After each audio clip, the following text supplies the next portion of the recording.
Hello दोस्तों, मैं लक्ष्मीकांत यादव तेजस धाम YouTube channel में आप सभी का स्वागत है।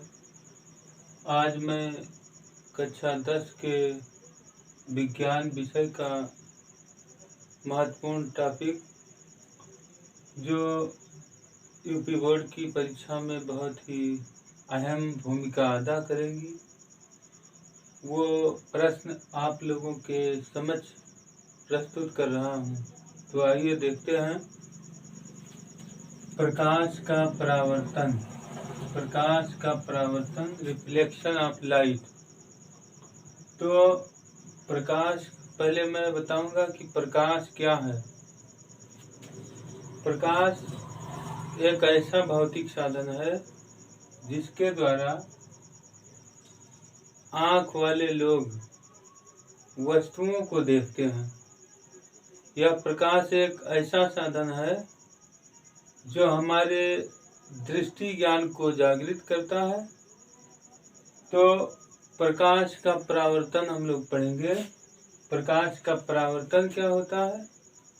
परावर्तन का मतलब होता है रिफ्लेक्शन, रिफ्लेक्शन ऑफ लाइट। प्रकाश का परावर्तन, प्रकाश जब किसी चिकने तल से टकराता है तो अधिकांश भाग टकरा कर वापस लौट जाता है। तो इस वापस लौटने की प्रक्रिया को प्रकाश का परावर्तन कहते हैं। तो यहाँ लिखेंगे, प्रकाश जब प्रकाश का किसी चिकने तल से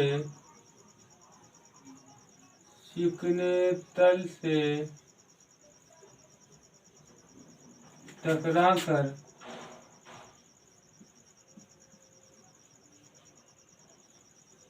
प्रकाश का किसी चिकने तल से टकराकर वापस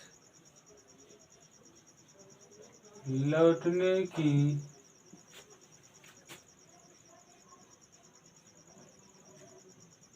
प्रक्रिया प्रकाश का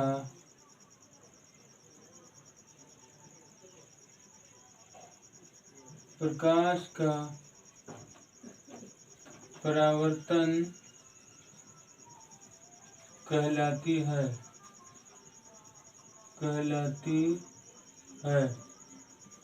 प्रकाश का किसी चिकने तल से टकराकर वापस लौटने की जो प्रक्रिया होती है वो प्रकाश का परावर्तन कहलाती है। अब जैसे मान लीजिए कि ये कोई दर्पण है, ये इसको हमने यहाँ दर्पण, ये मान लिया M1 और ये मान लिया M2। अब इस दर्पण से कोई प्रकाश की किरणें आ रही हैं, तो प्रकाश की किरणें मान लीजिए इस तरह से आ रही है और ये इधर से निकल गई है। ऐसे ये आने वाली किरणें और ये जाने वाली किरणें, इसको कहेंगे आपतित किरण।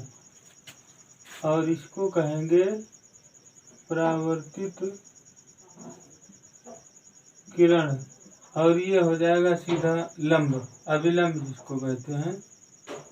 ये हो गया आपतन बिंदु, इसको N से मान लिया जाता है। ये A और ये B, और इसके बीच में जो कोण बनेगा ये आपतन कोण,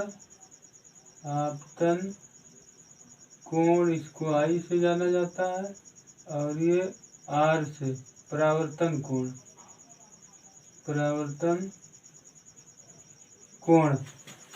इस दर्पण से जब प्रकाश किरणें आती हैं तो ये वापस हो जाती हैं।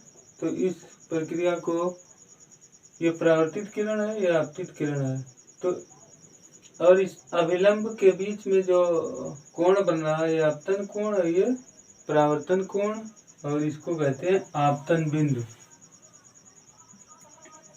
आपतन बिंदु। तो वही बात मैंने लिखा है कि प्रकाश का किसी चिकने तल से टकराकर वापस लौटने की प्रक्रिया प्रकाश का परावर्तन कहलाती है। यह कोई चिकना तल है, दर्पण है, आने वाली किरणें, जाने वाली किरणें, ये आपतन कोण, ये परावर्तन कोण और ये आपतन बिंदु। अब परावर्तन के दो नियम हैं। अब यहाँ लिखेंगे परावर्तन के नियम। परावर्तन के नियम। परावर्तन के दो नियम हैं।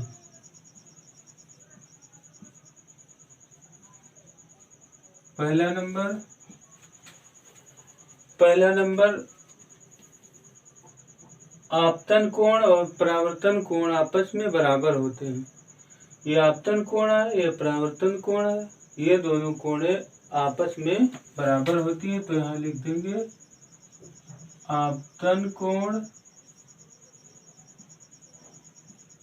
और परावर्तन कोण। परावर्तन कोण आपस में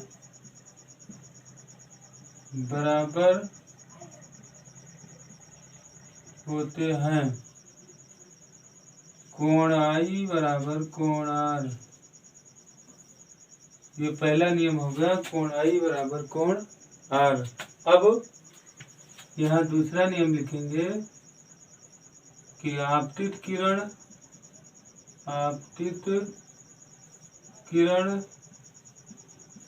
कामा परावर्तित किरण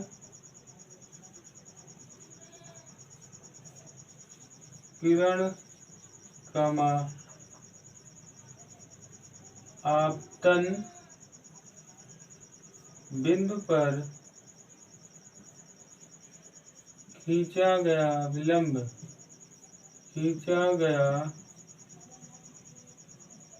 अविलंब तीनों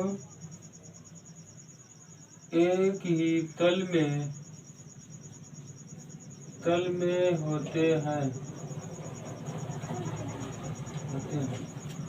आपतित किरण, परावर्तित किरण और आपतन बिंदु पर खींचा गया अविलंब, ये तीनों एक ही समतल में होते हैं। यहाँ ये तीनों एक ही समतल में होते हैं। ये दूसरा नियम। पहला नियम आपतन कोण और परावर्तन कोण आपस में बराबर है दोनों, और दूसरा है आपतित किरण, परावर्तित किरण और आपतन बिंदु पर खींचा गया अविलंब, ये तीनों एक ही समतल पर होते हैं। तो प्रकाश के परावर्तन ये यूपी बोर्ड की परीक्षा में बहुत ही महत्वपूर्ण भूमिका निभाने वाले हैं। ये यूपी बोर्ड की परीक्षा में 100% आने की बिल्कुल संभावना है। तो मैं आप सभी विद्यार्थियों से अपील करूंगा कि ये बातें जरूर पढ़ करके जाइए और ये परीक्षा में आपको देखने को मिलेगा। प्रकाश जब किसी चिकने तल से टकराता है तो टकराकर लौटने की जो घटना है वही प्रकाश का परावर्तन है। परावर्तन के दो नियम हैं। पहला नियम आपतन कोण और परावर्तन कोण दोनों आपस में बराबर होते हैं, और दूसरा यह है कि आपतित किरण, परावर्तित किरण और आपतन बिंदु पर खींचा गया विलंब तीनों एक ही समतल में होते हैं। अब ये दोनों ही ये टॉपिक बहुत ही महत्वपूर्ण है, और अगला टॉपिक मैं अगले वीडियो में बनाऊंगा। तब तक के लिए धन्यवाद।